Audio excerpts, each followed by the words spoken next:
La classificazione vocale per gli uomini è dalla più grave alla più acuta. Basso, baritono, tenore. In base al vocal tract e all'allenamento, ogni categoria può subire le oscillazioni di qualche nota, e il range vocale si può ampliare. Canta le note della scala che riesce ad intonare, senza sforzare la voce. Basso.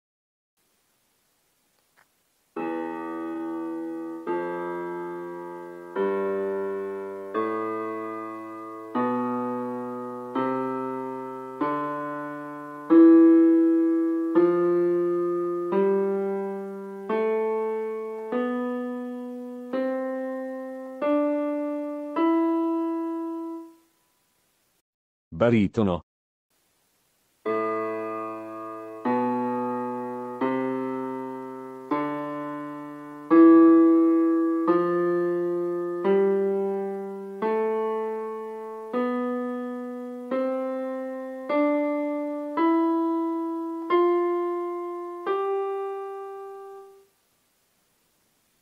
Tenore.